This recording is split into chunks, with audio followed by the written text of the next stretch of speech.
The Keeper of Lantern Hill. Chapter 2. The Night the Lantern Went Dark. For as long as anyone remembered, the lantern atop Lantern Hill had never failed. It glowed through summer storms and winter frost. It shone through celebrations and seasons of mourning. Children grew into parents, and parents into grandparents, always knowing that when evening arrived, the lantern would be waiting above the city. Then one autumn evening, it did not appear. The sun slipped below the horizon. The clouds turned violet. Windows brightened throughout the city, but the lantern remained dark. At first, few people noticed. Many assumed it was merely late. Yet as twilight deepened, murmurs began spreading through the streets. Shopkeepers stepped outside their doors. Travelers paused on bridges. Students abandoned their books to peer through observatory windows. Across the city, people looked toward Lantern Hill. Nothing shone there. Far above the rooftops, Talia stood beside the great beacon with a wrench in one hand and an oil lantern in the other. The mechanism had stopped. Not gradually, not imperfectly, completely. The great crystal chamber stood silent. No glow stirred within its polished walls.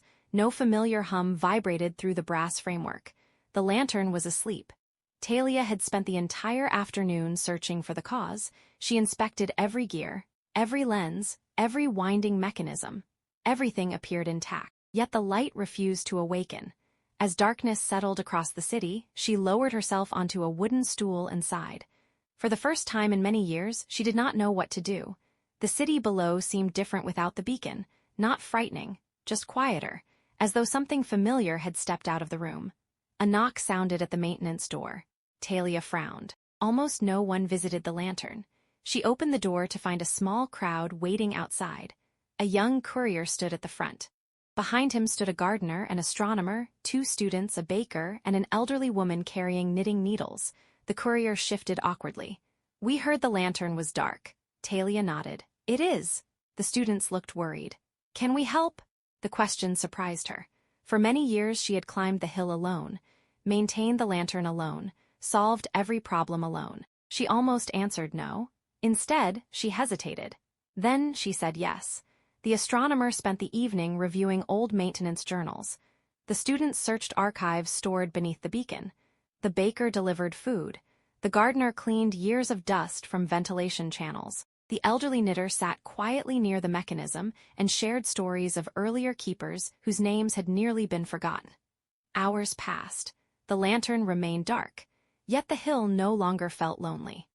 Near midnight, one of the students discovered a small note hidden inside an ancient repair ledger. The handwriting belonged to a keeper who had served generations earlier. The note contained only a single sentence. "When the lantern refuses to shine, remember that no keeper lights it alone." Talia read the line several times. Then she looked around the room. The answer suddenly seemed obvious. The lantern had never been sustained by one person. Its parts had been crafted by builders. Its crystal maintained by artisans, its pathways repaired by gardeners, its records preserved by scholars, its purpose remembered by the city itself. The lantern existed because countless people cared enough to preserve it. Talia turned toward the great crystal chamber. For years, she had followed the same activation sequence herself. Tonight, she asked others to help. The gardener opened the ventilation valves. The students adjusted the lenses. The astronomer aligned the reflector mirrors. The courier climbed the outer walkway to release a weather lock. Talia turned the final brass key. A low hum filled the chamber. Soft light stirred within the crystal. The room became silent. The glow brightened. Gold spread across the glass. A heartbeat later, a brilliant beam of light rose into the night sky. Cheers echoed from distant rooftops throughout the city. People on bridges applauded. Bells rang from observation towers. Windows opened. Lanterns were lifted in greeting. The beacon had returned, but something felt different now, something better. Talia stepped outside onto the balcony overlooking the sleeping city. Beside her stood the courier. The students, the gardener, the baker, the astronomer, the knitter. The lantern illuminated them all equally. For a long moment, nobody spoke.